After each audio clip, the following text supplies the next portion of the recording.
ഒരു പെണ്ണ് ഇങ്ങനെയൊക്കെ ചെയ്തുന്നോ? ശരിക്കും അത്ഭുതം തോന്നടാ. എനിക്കൊന്നും മനസ്സിലായില്ലടാ. അവളുടെയൊക്കെ സംസാരം, അവളുടെ പ്രവൃത്തി, ഡോക്ടർമാരൊക്കെ ഞെട്ടിപ്പോയി. അതെന്താ ഡോക്ടർമാരൊക്കെ ഫുള്ള് ഫിറ്റ് ആയിരുന്നു? ഒന്ന് ചുമ്മാ ഇരിയടാ. എടാ അളിയ, അവളെ കാണാൻ എങ്ങനെയായിരുന്നേ? നല്ല സുന്ദരിയാടാ. പക്ഷെ അവള് വേറെ ആരെയും ശ്രദ്ധിച്ചില്ല. അവള് തിങ്കിങ് മൊത്തം ആ പയ്യനെ സേവ് ആക്കാൻ മാത്രമായിരുന്നു. എടാ, നിന്റെ പറച്ചിലേക്കുമ്പോ നീ ആ പയ്യനെ രക്ഷിക്കാൻ പോയതുപോലെ തോന്നില്ല. നീ ആ പെണ്ണിനെ കണ്ട് ആസ്വദിക്കാൻ പോയതായിട്ടാ തോന്നേ. ഡാ ഒന്ന് വെറുതെ ഇരിക്കടാ. ആ പെണ്ണിനെ എന്നെ ആദ്യമായി കണ്ടപ്പോൾ തന്നെ ഞാൻ അറിയാതെ തന്നെ എൻ്റെ മനസ്സിൽ എന്തോ ഒരു ഫീലിംഗ് ആയിരുന്നടാ. അപ്പൊ രണ്ടാമത് കൊണ്ടാ കരിയോ? ഇല്ല, എല്ലാരെയും വിളിച്ചു ചേർത്തവൻ ഘോഷയാത്ര നടത്തും. കൂടെ പോകുന്നോ? ഡാ എന്തെങ്കിലും ക്യാമറ ഫോൺ ഉള്ളോടാ? എന്തിനാടാ? ഞാൻ തന്നെ നോക്കി കാർക്കിച്ച് തുപ്പാനായിട്ട്. ഒന്ന് പോയടാ. വീണ്ടും ഞാൻ അവളെ എപ്പോ കാണുമെന്നാണ് ഇപ്പൊ. ആ കാണാലോ. കണ്ണടച്ചിട്ട് പോയിട്ടേ അയവിൽ ചെന്ന് നിൽക്ക്.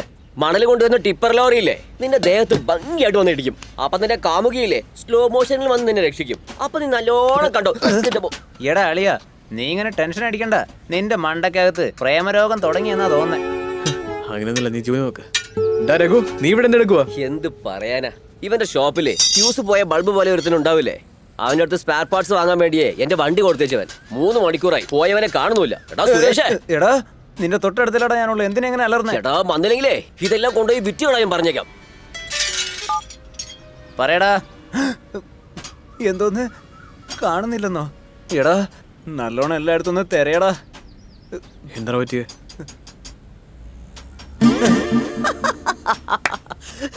എന്താളിയാ, സ്പെയർ വാങ്ങാൻ കൊടുത്ത പൈസയൊക്കെ അവൻ കളഞ്ഞോ? കേട്ടപ്പോ വണ്ടിയുടെ ഓർഡർ വലിയ രാഷ്ട്രീയക്കാരനാണല്ലോ. അപ്പൊ നിന്റെ കാര്യം പോക്ക.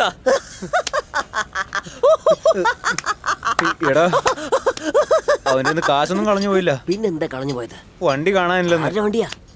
നിന്റെ വണ്ടി തന്നെ. നിങ്ങളൊന്ന് കളിക്കാണോ? ഞാൻ എന്റെ വണ്ടി സ്പെയർ വാങ്ങാനല്ലേ കൊടുത്തത്. ഇപ്പൊ സ്പെയർ ഇല്ലാണ്ട് വണ്ടി ഇല്ലാണ്ട് എല്ലാം പോയല്ലോ. അയ്യോ, ഈ കാര്യം എന്റെ അച്ഛൻ അറിഞ്ഞോണ്ടല്ലോ എന്റെ അച്ഛൻ പൊളിച്ച് തെറി പറയാനോട്. ഹലോ എടാ മടകുണാഞ്ചാ, മര്യാദ എന്റെ വണ്ടി ഇവിടെ വന്നേക്ക്, അല്ലെങ്കിൽ നിന്നെ ഒരു വഴിയാക്കി ഞാന്. ഹലോ ഹലോ എടാ, അവരൊന്നും മിണ്ടുന്നില്ലടാ. എടാ എഴുന്നേക്കടാ, എഴുന്നേക്കാൻ പോയ വണ്ടി എടുത്തോണ്ട് വാ. നിന്റെ ഊപ്പാടൊക്കെ പോടാ. ഇതാ ഓവറായിട്ട് സംസാരിക്കാൻ പാടില്ലെന്ന് പറയാം. ഇപ്പൊ വണ്ടി പോയില്ലേ? എന്റെ വണ്ടി പോയാ പോട്ടെ, ആദ്യം നീ ഓഫീസിലേക്ക് വിളിച്ചിട്ടേ ലീവ് പറയേ, അല്ലെങ്കിൽ നിന്റെ ജോലി പോവും. പോത്തിനെ പോലെ നിൽക്കാതെ ചെന്ന് പണി തരീ. എടാ അളിയ, ഒരുപാട് ദൂരം നടന്നാ എനിക്ക് കിതയ്ക്കുവാടാ. അഭിനയിച്ച് ഓവറാക്കല്ലേ. എനിക്ക് വരുന്ന ദേഷ്യത്തിലേ ഞാൻ നിന്നെ അടിച്ചു.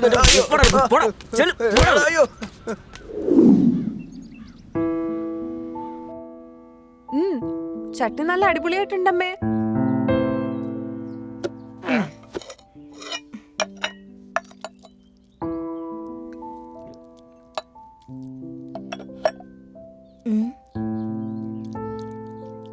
വാസു, നിനക്കൊരു നല്ല ആലോചന വന്നിട്ടുണ്ട്.